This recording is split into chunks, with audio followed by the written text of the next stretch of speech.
Em 2018, o Flamengo era treinado por Maurício Barbieri e fez um jogo de Copa do Brasil com o Grêmio que terminou empatado em 1-1, com um gol de Lincoln no finalzinho. O Grêmio fez 1-0 no primeiro tempo, o Flamengo empatou no último lance, mas dominou completamente o time de Renato Portaluppi naquela segunda etapa. O Grêmio jamais havia, sob o comando do seu então treinador, sido tão dominado durante 45 minutos como o Flamengo do Barbieri dominou o time do Renato naquela oportunidade. 1-1 não foi justo. O Flamengo merecia vencer o jogo. Não conseguiu, mas se classificou derrotando o Grêmio no jogo de volta no Maracanã. Em 2019, o Flamengo fez uma partida impecável contra o Grêmio, especialmente no primeiro tempo, na semifinal da Copa Libertadores, jogando em Porto Alegre, mas 3 gols foram anulados pelo VAR da Conmebol. O jogo terminou 1-1, o Flamengo fez 1-0 no primeiro tempo, o Grêmio empatou no segundo, mas o Flamengo foi muito superior, muito superior. Depois, pelo Brasileiro, venceu por 1-0. Voltou ao estádio no ano passado, e pelo Campeonato 2020, né, e venceu por 4-2. E agora venceu por 4-0. Com Barbieri, com Jesus, com Rogério Ceni e agora com Renato, do outro lado, do lado rubro-negro, o Flamengo colecionando resultados positivos, empates com sabor de vitória ou nos quais merecia vencer contra o Grêmio num território onde tradicionalmente o Flamengo só tomava pancada. Raramente o Flamengo vencia jogando lá dentro, embora tenha conquistado um título brasileiro dentro do antigo estádio olímpico do Grêmio, mas isso foi em 1982, há muito tempo, com Zico dando passe e Nunes marcando. Essa introdução, né, nesse vídeo que você já percebeu, tem um apoio e patrocínio de OneFootball, o aplicativo que você pode baixar acessando o link que está aqui embaixo na descrição do vídeo.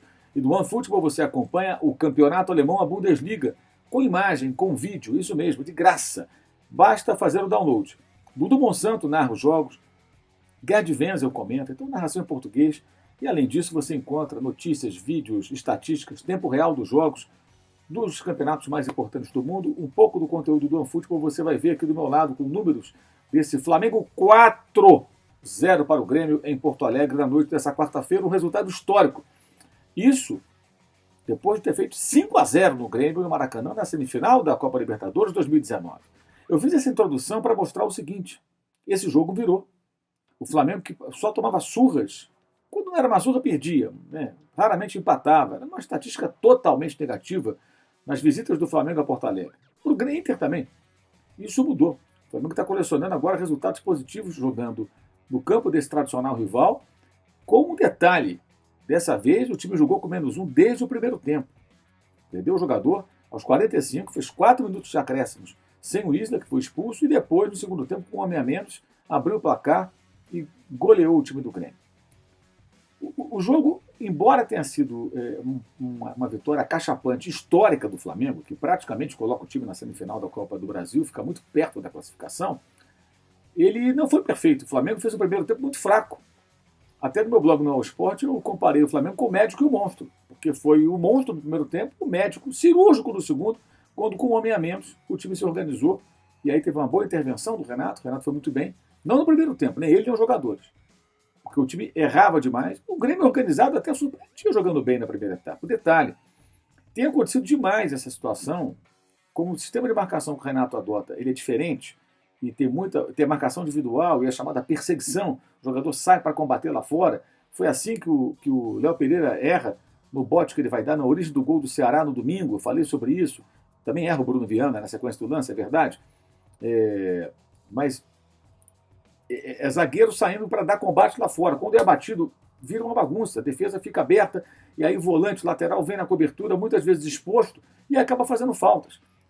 Hoje, nesse jogo, na noite de quarta-feira, o Isla, em 2 oportunidades, acabou fazendo faltas. Uma no meio-campo, cartão amarelo, e outra perto da área, tomou cartão vermelho. Mas o Felipe Luiz passou por isso no jogo contra o Olímpia. O Felipe Luiz.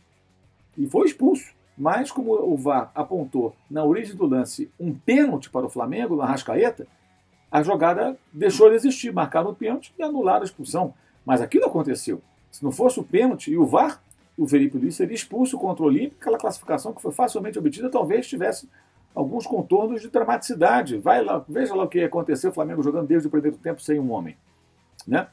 Então o Flamengo saiu de uma situação 0-0 ali com menos um jogador para fazer o gol de pênalti e ficar em vantagem. Na verdade, 2-0, né, que ele foi o segundo gol, para corrigir, para deixar as coisas bem claras.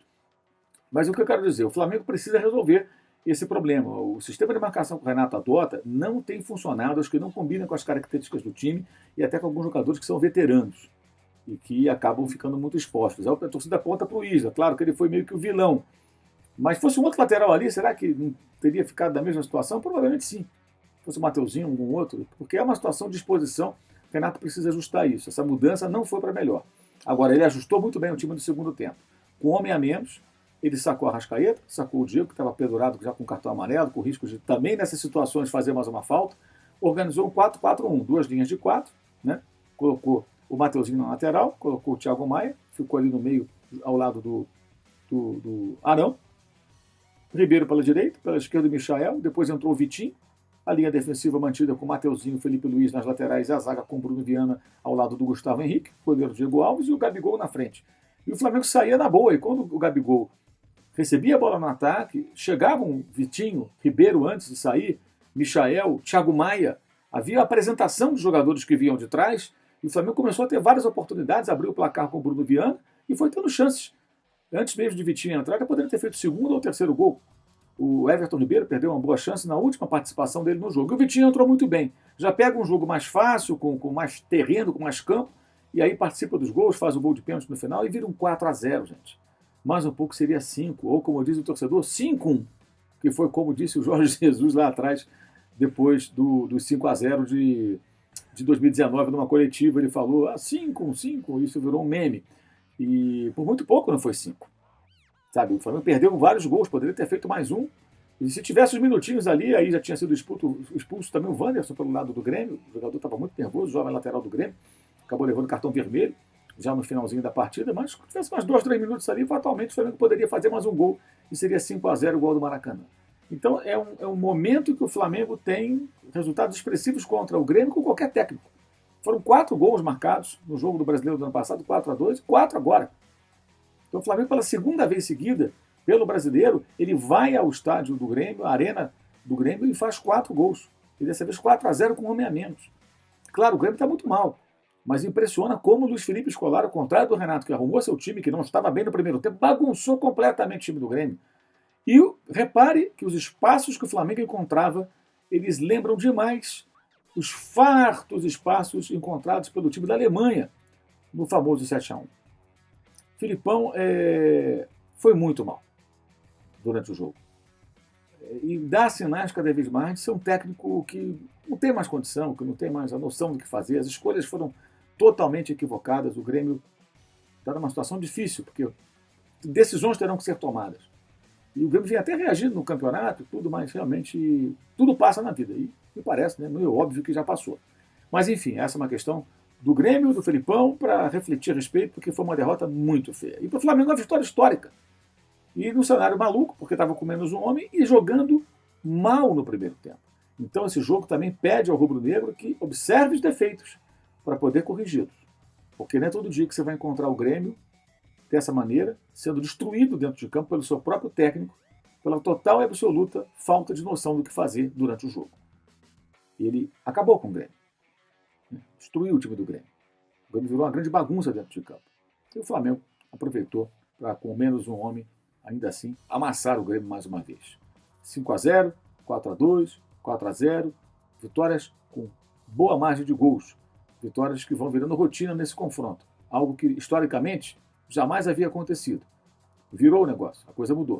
O tempo agora é outro.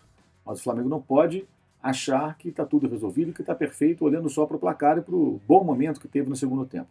Tem que observar também os erros da primeira etapa e entender que contra adversários melhores do que esse Grêmio em crise, os erros cometidos na primeira etapa podem ser fatais. E um time mais organizado não daria ao Flamengo as oportunidades que o Grêmio deu no segundo tempo. Seria bem diferente o desfecho. Fosse um outro Grêmio ou seja um outro adversário com um time mais qualificado e com um técnico mais preparado para esse momento do futebol que se pratica no planeta Terra. Filipão é o homem do 7-1. A insistência nele me parece um erro. Mas se querem insistir, paciência, né? A escolha de cada um. Lembrando a você que Caneca 360 é parceira do canal e você encontra No site Caneca 360 você vai encontrar as canecas do youtube.com/MauroCésar, da Live Soft Open, de várias modalidades, times. Use o cupom Mauro e compre com desconto de 10%. E também o nosso curso online de jornalismo esportivo continua disponível para os interessados, sejam estudantes de jornalismo, jovens no ensino médio que sonham ser jornalistas, jornalistas recém-formados, enfim, aquele que também tem interesse pela profissão, mas eventualmente não vai segui-la. Acesse aqui o link também na descrição do vídeo no site maurocesarpereira.com.br. Tá ok? Domingo tem live, tá? Tem live domingo. Esse fim de semana a live será domingo, depois dos jogos das 4 da tarde, por volta das 6 e pouquinho da tarde, teremos a live da rodada do final de semana, falando dos jogos que vão acontecer. É isso. Valeu e saudações.